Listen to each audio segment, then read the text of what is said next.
Muy buenos días. Hola Vicente, muy buenos días. Saludos a ti, al auditorio, a todos los que estén de acuerdo o no con mis opiniones, pero de nuevo agradecida que estos espacios existan hoy en México y en general en el mundo, porque mucha gente nos ve también de otros países. ¿Cómo ves estas manifestaciones? Digo, en la libertad de expresión, en la libertad de prensa, cada quien que se manifieste, cada quien que se responsabilice por sus actos y por sus dichos, de estos periodistas, corresponsales que dan la espalda al orador de Morena ayer en la Cámara de Diputados y se pronuncian obviamente por la libertad de expresión. Hoy en esta situación que ocurre en la mañanera, y yo decía, esto venimos arrastrándolo desde hace tiempo. Yo no vi esta misma solidaridad cuando Álvaro Delgado, delante de Peña Nieto y delante de los López Dóriga, de los Ciro, que le aplaudían a Peña Nieto, sacó su manta y pedía ni uno más. Desafortunadamente, pues sí ha habido muchos más, querida Lina. Así es, lastimosamente, el asesinato de periodistas sigue ocurriendo en medio de toda una trama, ¿no? Bastante complicada de descifrar y donde hay bastantes responsabilidades. Una de ellas, y directamente uno de los culpables, tendríamos que estarlo señalando todo el tiempo, es el expresidente Felipe Calderón, que empezó esta mal llamada guerra contra el narcotráfico y que hasta el momento sigue causando consecuencias dentro de este país. Yo creo que hay que ser tajantes estrictamente, ¿no? Cuando se exige libertad de expresión, sí, cuando se exige democracia, sí, pero también cuando se exige respeto a la soberanía y a la autodeterminación de los pueblos. Y a veces a algunos periodistas, ¿no? Se les olvida que todo lo que dicen está sumergido dentro de estas lógicas políticas, sociales, y que no son ingenuos al momento en que despotrican o cuando hacen pseudoinvestigaciones con fines políticos, ¿no? Y ahí es cuando deberíamos de poner todo el tiempo sobre la mesa esto de la libertad de expresión, porque yo lo he reiterado en múltiples ocasiones, en nombre de la libertad de expresión, en nombre de la democracia, en nombre de la libertad y los derechos humanos, ha corrido mucha sangre. Muchos grupos han enarbolado estos discursos, específicamente Estados Unidos, asociaciones como la USAID, como la Net Foundation, que han financiado a varias organizaciones justamente que se supone deben promover los derechos humanos y la libertad de expresión por toda América Latina y el Caribe, y resulta que han hecho campañas políticas en contra de gobiernos democráticamente electos que tiene que ver justamente con tendencias de corte progresista, de corte de izquierda. Cuando se dice hay que garantizar la libertad de expresión, sí, hay que garantizarla. Sin embargo, insisto, hay muchas máscaras en donde propagandas, donde intereses de ciertos grupos de poder se visten de demócratas, se visten de defensores de derechos humanos. Y ojo, hay que tenerlo bien claro, porque por un momento a veces se olvida, ¿no? Que estos discursos son los correctos. Entonces también cuando nosotros decimos hoy libertad de expresión, se confunde y hay que separarlo de esta gente oportunista de derecha que está envuelta, ¿no? Se pone de bandera los derechos humanos cuando en realidad lo correcto es luchar por derechos humanos, pero estos nos han demostrado en un sinfín de ocasiones que no es realmente su interés de fondo. Su interés es golpetear, su interés es desestabilizar. Y eso es bien peligroso porque dentro de la sociedad entonces se crean estas imágenes de si el presidente está o no a favor de los derechos humanos o de la libertad de expresión, cuando en realidad hay muchos más componentes que solo una declaración que si es blanco o negro. Estos comentócratas, ¿no? Estos opinólogos a sueldo, pues al final han demostrado que estas incongruencias, ¿no? No es lo mismo un Álvaro Delgado protestando que periodistas que hoy están diciendo bajo todas las condiciones para protestar, pidiendo sea un minuto de silencio o pidiendo y exigiendo con justa razón que se sigan garantizando los derechos de los periodistas. Las condiciones son brutalmente distintas y eso no significa, insisto, que no vamos a pedir justicia, sino que en esos matices que se pierden, al final está la carnita del debate, ¿no? Y al final esas condiciones son las que tenemos que seguir garantizando.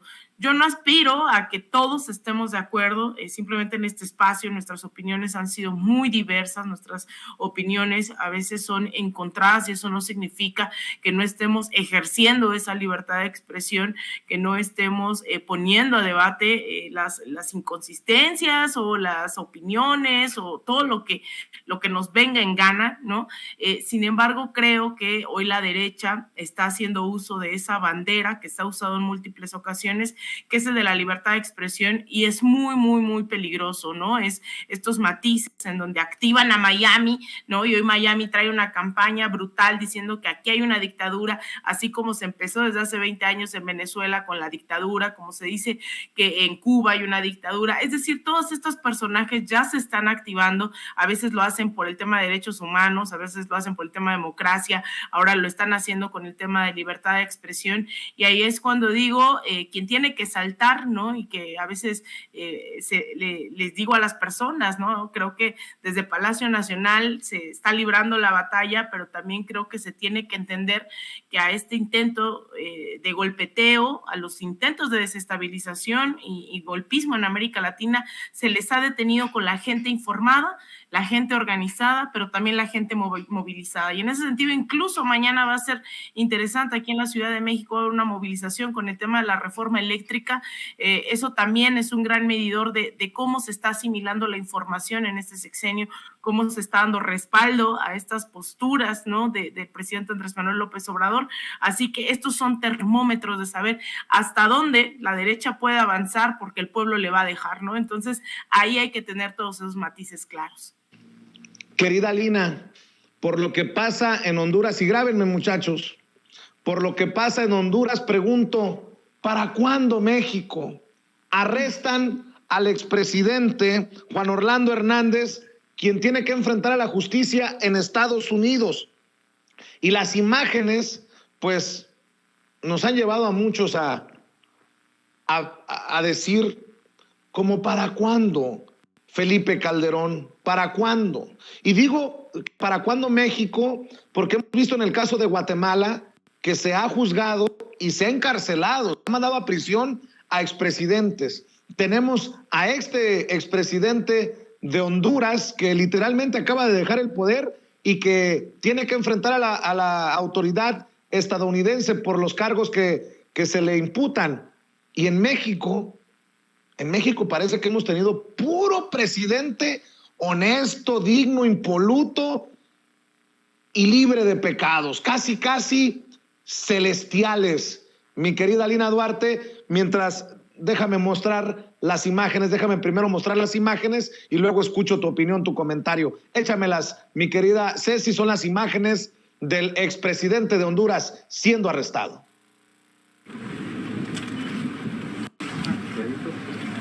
Abre la puerta.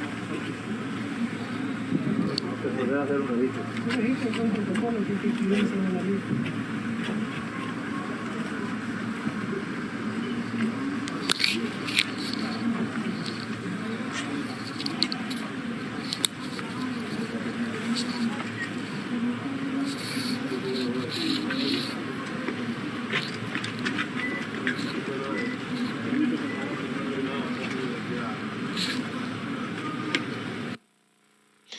Bien Honduras, ¿para cuándo México? Mi querida Lina, te escucho.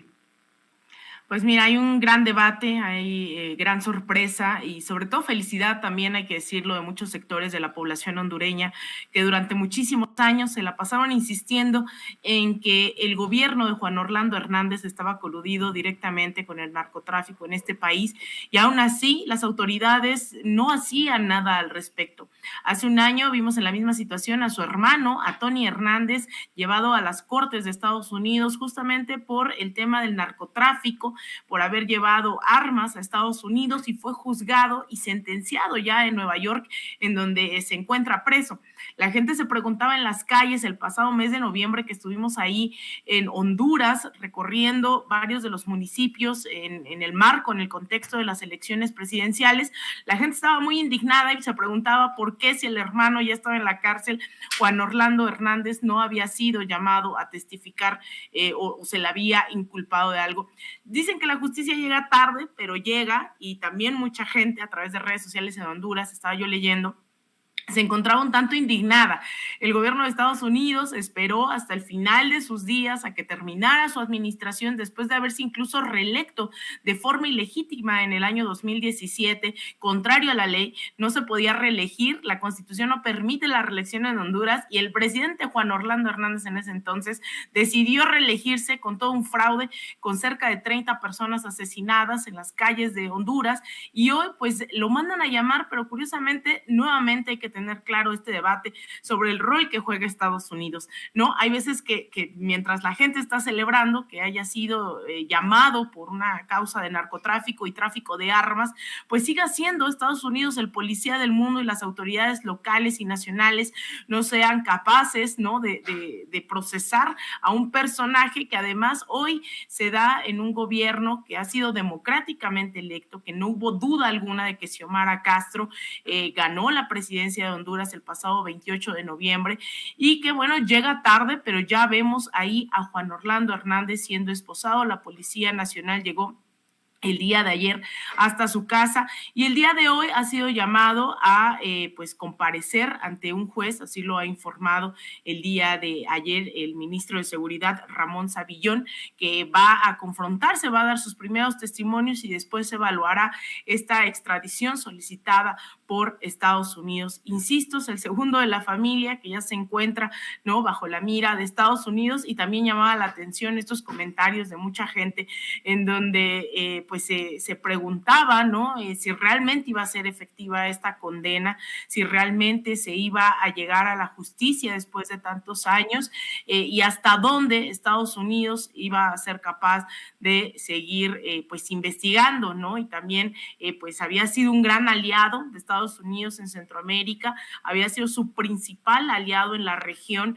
lo había respaldado de muchas formas, ¿no?, al gobierno de Juan Orlando Hernández, y pues hoy pareciera que ya no le funciona y que va directo a la cárcel. Eso también creo que es un llamado importante y una señal importante en una América Latina que va virando poco a poco hacia el centro, hacia la izquierda, y donde cada vez son menos los aliados de esa magnitud que tiene hoy Estados Unidos en la región.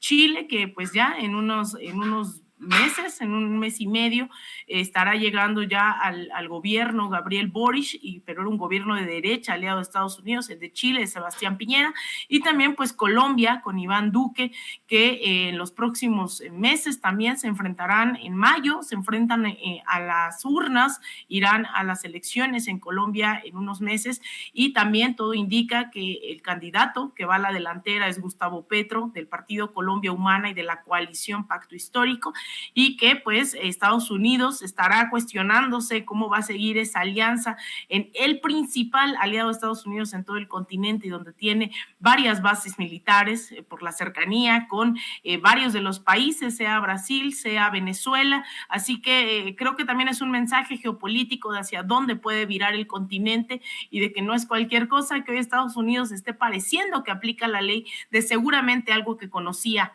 de tiempo atrás, Vicente. Y Dalina, para cerrar, y agradecerle también la paciencia al maestro Paco Cruz, que ya está en el sistema, el maestro Paco Cruz, autor de García Luna, El Señor de la Muerte. Vamos a hablar de las maquilladas cifras en tiempos de Calderón. Pero, Alina, para cerrar, déjame regresar al tema de los ataques a periodistas, asesinatos de periodistas, amenazas a periodistas, y de cómo algunos personajes se cuelgan de esta situación para el golpeteo político contra Andrés Manuel López Obrador. Hablabas del papel de Estados Unidos, y ojo que esto que dijo el presidente no es poca cosa. Hace una crítica a Jorge Ramos, el conductor estrella de Univisión, y digo que no es poca cosa porque acaba de aprobarse, se le acaba de dar luz verde a la fusión de Univisión y Televisa, y creo que no estoy equivocado si pronostico que vamos a ver mucho más de Jorge Ramos y León Krause, el hijo de Enrique Krause, conductores de noticieros en Univisión acá en México. Y el presidente, incluso, entre las cosas que hoy estuvo con la espada desenvainada, el presidente dijo que entre los personajes que deben transparentar sus finanzas, sus ingresos, es uno de ellos es Jorge Ramos. Bueno, el presidente critica a Jorge Ramos por colgarse de este tema y publicar un tuit que nosotros también hemos criticado aquí en Sin Censura.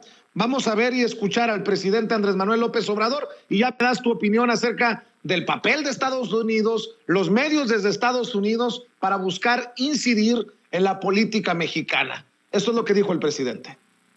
El periodista famoso que está en Univisión, uno de los que estoy pidiendo que dé a conocer cuánto gana, ¿sí? Y le contestó otro, no sé si periodista o ciudadano, sobre qué hacía él, qué había hecho él. Entonces es distinto, porque esa es la utilización del dolor ajeno. Eso es una manipulación. De todas maneras lo respetamos a Jorge Ramos, pero pues ahora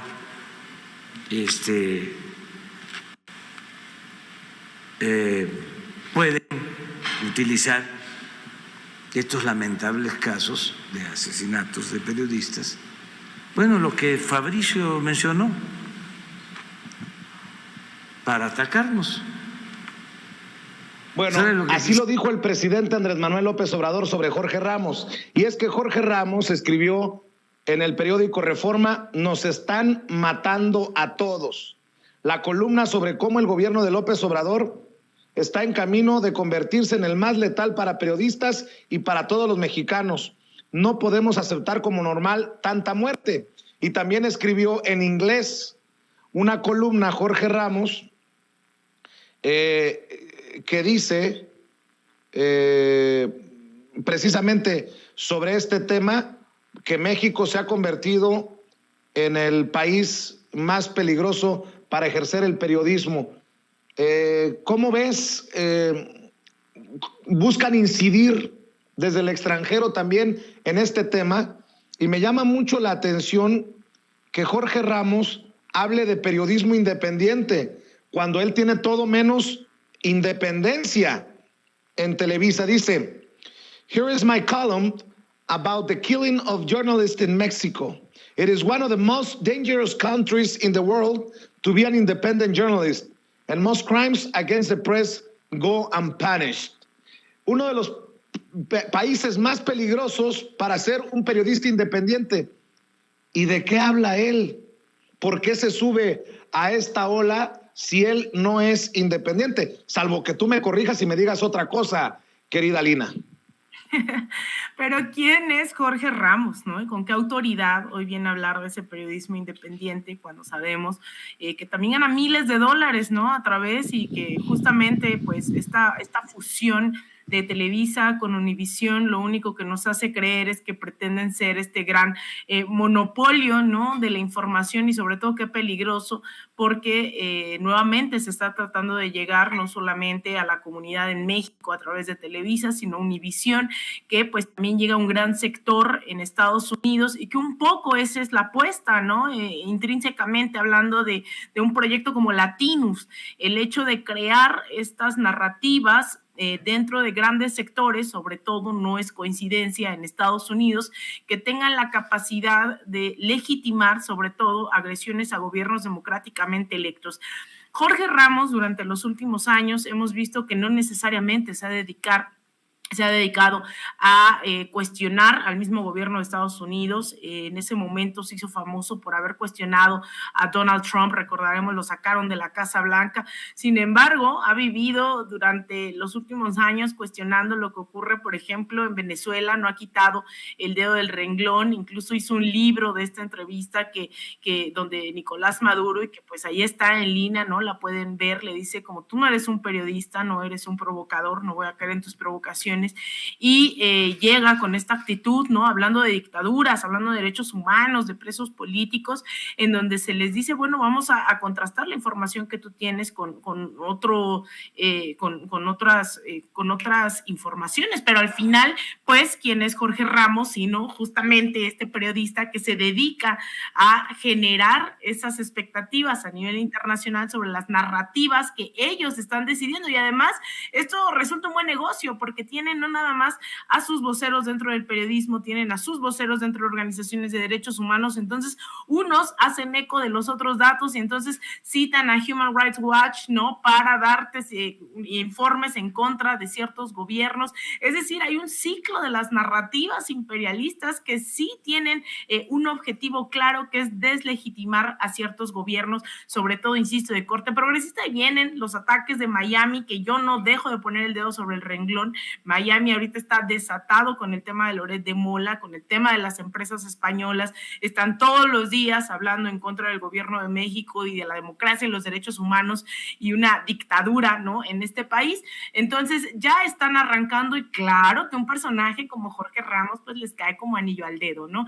Eso hay que tenerlo muy claro al momento de escucharles, pero también me alegra mucho que difícilmente, creo, la gente y el auditorio que nos está viendo acudirá a informarse a esos espacios que justamente se permiten estas fusiones en tiempos de decadencia, en donde no les dan más las narrativas a un grupo empresarial como Televisa, que se sabe, la gente no está consumiendo ya al mismo nivel que lo veía en los 80s, en los 90s, el nivel de descrédito es brutal y se tienen que reinventar, ¿no? Y más que en una lógica de mercadotecnia, se tienen que reinventar porque sus orígenes, ¿no? Sus objetivos están ahí todavía, ¿no? El golpeteo, el uso mediático de la información. Entonces hay que estar claros, ¿no? De dónde surge este nuevo duopolio, ¿no? Este nuevo monopolio que pretende ser Univisión, Televisa Univisión, y que ojalá la gente también en tiempo real estemos conscientes de que hay que dar esa batalla de las narrativas que vayan sacando, como lo están haciendo hoy todos los días, ¿no? La gente a través de redes sociales, en las calles y demás. Entonces, ahí hay que tener bien claro hacia dónde van, qué están buscando y lo que históricamente está logrando Univisión, ¿no? Que se jacta de acompañar las luchas populares, pero al mismo tiempo con una visión que le beneficie o a los demócratas o a los republicanos, pero que no se salgan del guión. Pues voy a decirlo para cerrar en términos de Carmen Aristegui. Jorge Ramos está convertido en un peoncito de no sé quién, y qué casualidad que en su momento no tocó gran cosa a Hillary Clinton y a los demócratas cuando su hija Paola formaba parte importante de esa campaña política. ¿Será que ahora también busca tener influencia en México en tiempos de debate de la reforma eléctrica que tiene de cabeza muchos intereses políticos y empresariales en Estados Unidos? Yo soy muy mal pensado, por eso digo que está convertido en un peoncito de no sé quién, porque Jorge Ramos, independiente no es, hay que decirlo con todas sus letras. Querida Lina, cerremos invitando a la gente para que te acompañe, para que te siga, para que te respalde en redes sociales. Muchas gracias, Vicente. Pues yo les invito a que me sigan en Twitter, en @AlinaDuarte_, en Instagram _AlinaDuarte, en Facebook.com /AlinaDuarte Periodista, y también en mi canal de YouTube. Vayan y suscríbanse. También me encuentran como Alina Duarte. Y nos vemos mañana. Me está reclamando ahí en el chat que por qué no estamos avisando de la marcha de mañana, de la que mencioné. Mañana seguramente estaremos transmitiendo ahí, haremos enlaces, Vicente, que lo anote Ceci en la agenda. A las 12 del día hay una concentración mañana en la Cámara de Diputados sobre sobre la reforma eléctrica, un frente de organizaciones entre las cuales están miembros de Magisterio Disidente, miembros del Sindicato Mexicano de Electricistas, organizaciones populares, sociales, sindicales. Estarán mañana manifestando su apoyo a esta iniciativa presentada por el presidente Andrés Manuel López Obrador.